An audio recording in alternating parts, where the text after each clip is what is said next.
Pero viene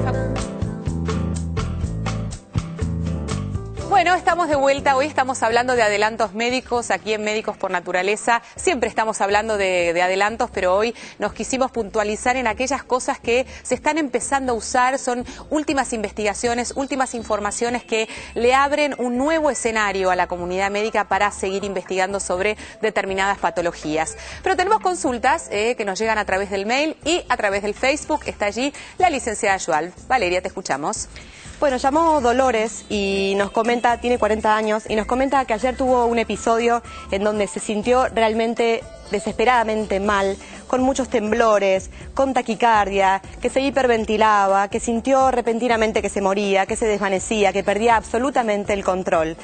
Lo que me parece importante es que ella nos dice que tuvo un trastorno de pánico, que tuvo un ataque de pánico. Y esto es muy común de escuchar, de que las personas se autodiagnostican y dicen tengo un trastorno de pánico, tengo un trastorno de ansiedad.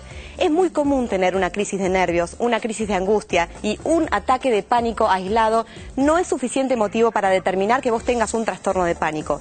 Lo que en este momento te sugiero, porque hablabas también de la confusión en cuanto a los síntomas clínicos, físicos que tenías, es que vayas a hacerte un chequeo médico, que tomes esta tranquilidad y esta precaución de que un clínico te diga que te encontrás bien, y por qué no que este sea un motivo para que vos hagas una consulta también a un psicólogo o a un psiquiatra, para que veas cuál es el punto en donde vos te desequilibraste de esta manera, para que no te vuelva a suceder. Verlo como un trastorno de pánico comienza en una rueda en donde el miedo al miedo genera que nada favorezca este cuadro, sino que todo lo contrario, también te pongas cada vez más ansiosa. Así que consulta.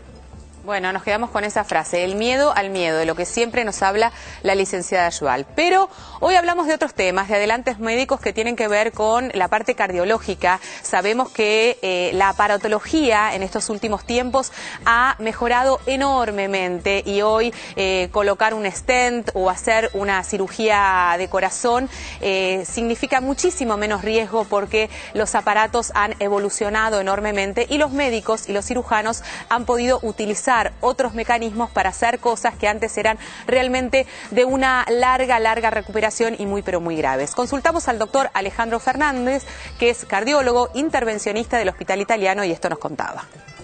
El simulador consta de un dispositivo conectado a una computadora que permite simular una intervención cardiovascular con el agregado de poder programarle diferentes tipos de complicaciones o diferentes tipos de dificultades en el abordaje al caso para permitir el entrenamiento de los médicos en training, o también para poder simular una intervención con cierta complejidad previo a realizarla en el paciente, para poder ir afrontando con anticipación las probables complicaciones que puedan presentarse durante el caso. Y los materiales que uno utiliza en el simulador son los mismos materiales que uno utiliza normalmente en las intervenciones, con la salvedad de que uno va introduciendo los materiales de la misma manera que los introduce en el paciente a través de un introductor arterial,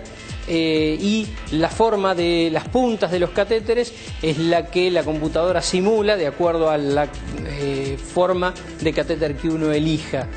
Un angiógrafo básicamente es un equipo de rayos X capaz de adquirir imágenes en forma digital y en tiempo real de los vasos sanguíneos cuando estos se los contrasta con un medio de contraste que no es otra cosa que una sal de yodo, que es lo que se utiliza como medio de contraste radiográfico. Para poder evaluar toda la anatomía coronaria correctamente, lo que se hacía normalmente era adquirir secuencias de cine en diferentes proyecciones. Normalmente se hacían entre 6 y 7 proyecciones en distintos ángulos para poder ver la anatomía coronaria en su totalidad. Este angiógrafo, la capacidad que tiene es la de poder adquirir, poder visualizar toda la anatomía de la arteria coronaria realizando una sola inyección. Y la otra ventaja sustancial es la reducción de la dosis de radiación para el paciente y para el personal que trabaja en sala o el médico que realiza el estudio, que se reduce en alrededor de un 50%. Bueno, esto es un capítulo maravilloso y creo que siempre que hablamos de lo cardiológico sabemos cuánto se ha avanzado en este sentido, inclusive en la prevención, inclusive que se nos explica cuando se hace una angioplastía, que se mete un globito casi sin tener que abrir el cuerpo humano, con una incisión muy pero muy pequeña, es milagroso.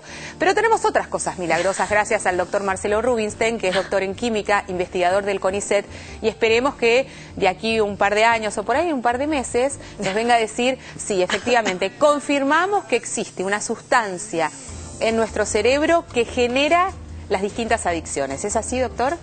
Eso ya se sabe que es así. Eso ya se sabe. Eso ya se sabe que es así. ¿Y cómo hacemos para matar esa sustancia? No la matemos porque matamos ese es un neurotransmisor que nosotros usamos todo el día para movernos. Ah, o sea que tiene otras funciones fundamentales. Por supuesto, la evolución a lo largo de millones de años generó una maquinaria perfecta que es el cerebro y por supuesto como toda maquinaria perfecta se puede fallar, pero no se generó un cerebro para desarrollar adicciones a drogas, etcétera. Este sistema es un sistema que nos permite tener motivación por hacer cosas. Nosotros somos animales que necesitamos comer, necesitamos reproducirnos y el alimento y las parejas sexuales son recursos escasos en la naturaleza.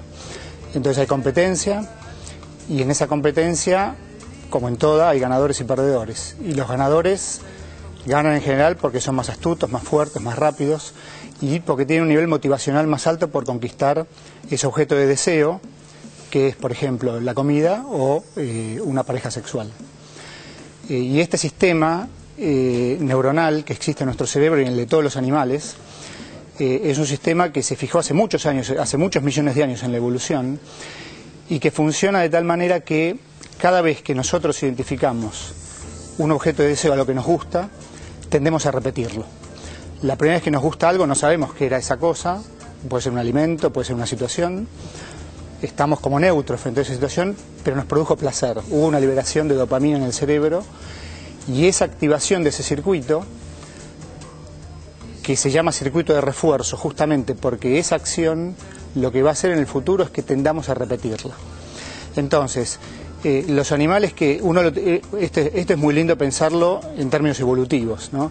Hay que imaginarse que en algún momento esto apareció, antes existía la dopamina, existía la liberación de la dopamina, en algún momento hubo algunos animales que lograron la posibilidad de que, esto me gusta, lo voy a volver a hacer.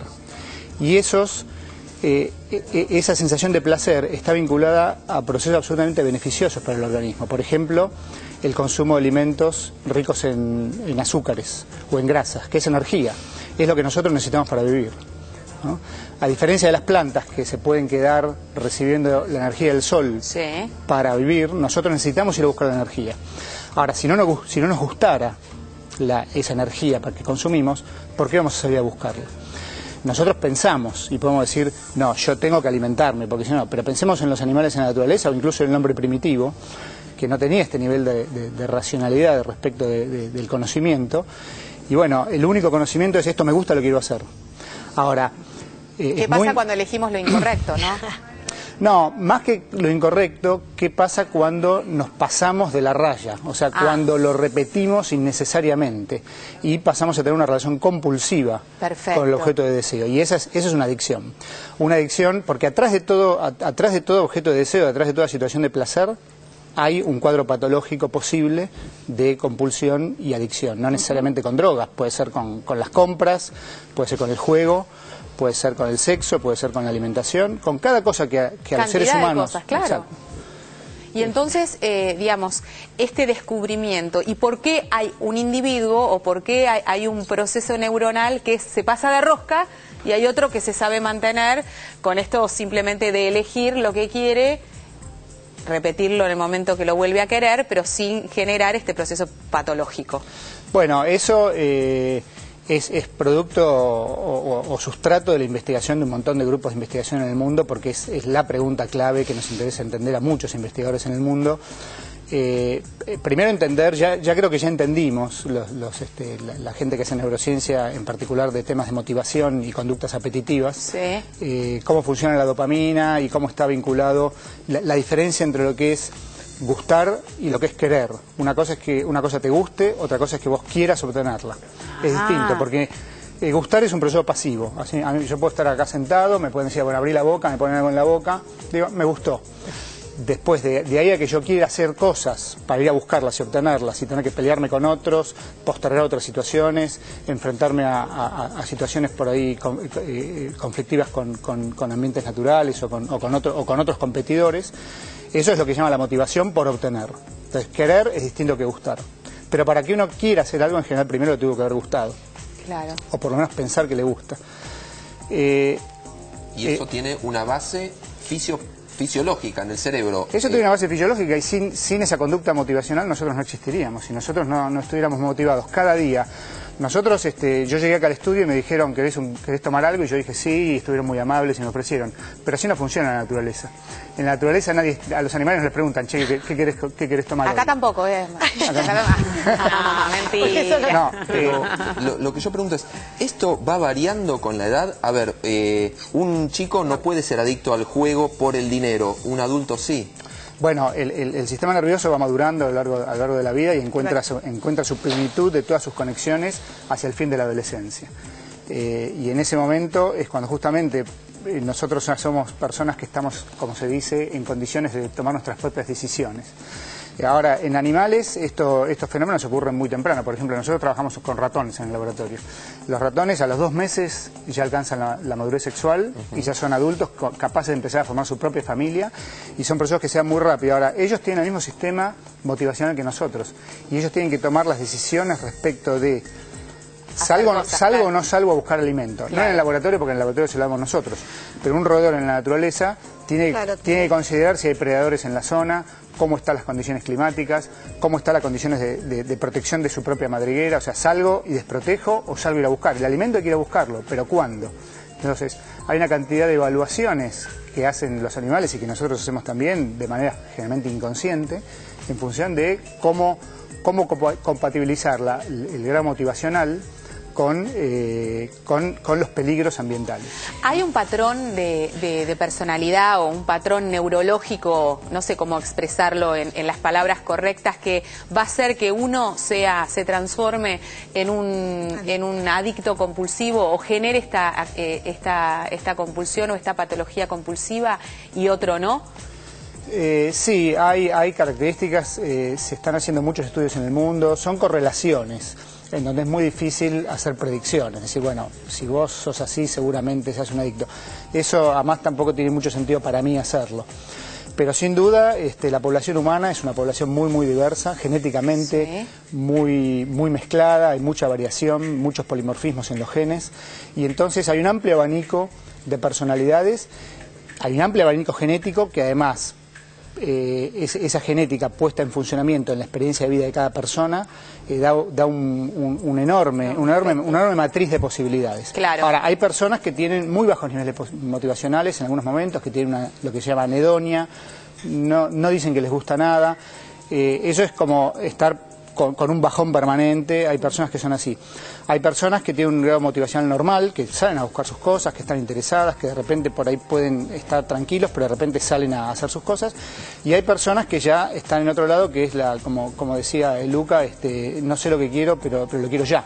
Tal cual. Y perdón, una pregunta. ¿Con esto se intentaría explicar algunos de los mecanismos psicopatológicos de los trastornos mentales? Porque digamos que se está hablando de tipologías de personalidad y de trastornos de base que conducirían a la capacidad de elegir hasta cuál es el stop de lo que quiero y lo puedo manejar o no lo puedo manejar. Claro, el cerebro y las vías nerviosas, las conexiones entre las neuronas se van formando producto, primero de una información genética de base, claro, pero después a partir de una cantidad de información ambiental que cada persona va recibiendo.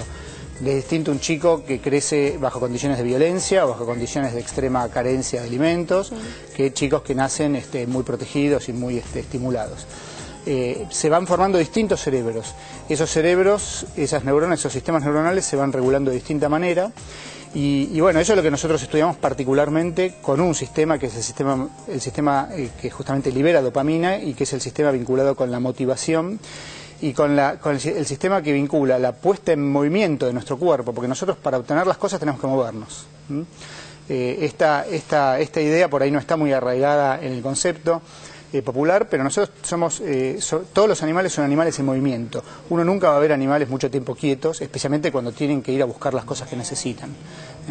Entonces, es distinto querer algo o querer hacer algo que realmente conseguirlo, ir a buscarlo y estar dispuesto a... Conclusión, a futuro, porque esto es una explicación maravillosa y es el permitir que una persona que sabe de esto nos abra lo que para nosotros es una caja de sorpresas que es nuestro cerebro.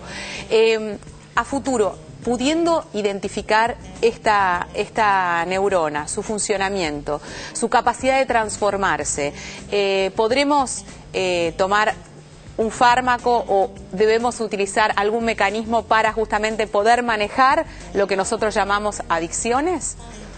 Bueno, yo no soy muy amigo sabemos esto, entonces tomemos un fármaco. Creo que... Acá nadie es muy amigo de eso, ¿eh? Está bueno. Yo creo que todo lo contrario, creo que lo que tenemos que saber es saber más, todos nosotros, cómo funciona nuestro cerebro. Y saber que la evolución de la cultura humana va muy rápido. Y nosotros tenemos acceso a una cantidad de situaciones y de cosas y de comidas y de sustancias que no estaban presentes cuando la evolución genética sufrió presiones para ir adaptando y mejorando sus sistemas. Por ejemplo, las drogas de adicción, que son las más peligrosas respecto de la salud humana, la cocaína, la heroína, las anfetaminas, son sustancias que son producto del siglo XX, y yo diría de la segunda mitad del siglo XX, ¿no? Porque la hoja de la cocaína es un alcaloide que está en la hoja de la coca, claro. Pero mascar coca no te vuelve adicto a la cocaína. Tuvieron que venir los químicos de fines del siglo XIX para desarrollar métodos extractivos que pudieran purificar la cocaína, y ahí en esas concentraciones la cocaína pasa a ser una sustancia adictiva. Claro. Lo mismo las anfetaminas son producto de laboratorio, y la heroína no solamente es un producto de laboratorio, sino que además tuvo que necesitar la creación de la jeringa hipodérmica, que es un producto también muy moderno, ¿no? De la evolución de lamentablemente, y que se fueron generando todas estas cosas. El doctor se queda un ratito con nosotros, vamos a escuchar todos los mensajes, hacemos una pequeña pausa y ya venimos. Nuestro país tiene 3.800.000 kilómetros cuadrados. Es enorme. Tiene muchos paisajes, tiene mucho de todo, pero pocos donantes voluntarios de sangre. Nosotros, los argentinos, somos naturalmente solidarios. Extendemos la mano para ofrecer ayuda siempre. La ciencia hoy puede hacer muchas cosas, pero no puede replicar la sangre. Hay quienes viajan desde muy lejos para distintos tipos de tratamientos y la necesitan.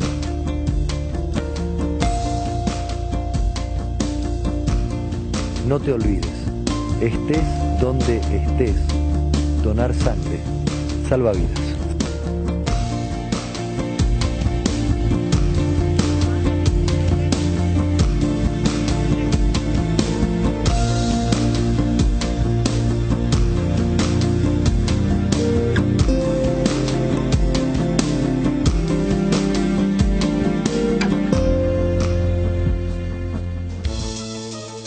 ¿Sabías que si se está en presencia de un caso de gripe se recomienda aislar a los pacientes en sus domicilios, cuarentena por 10 días como mínimo?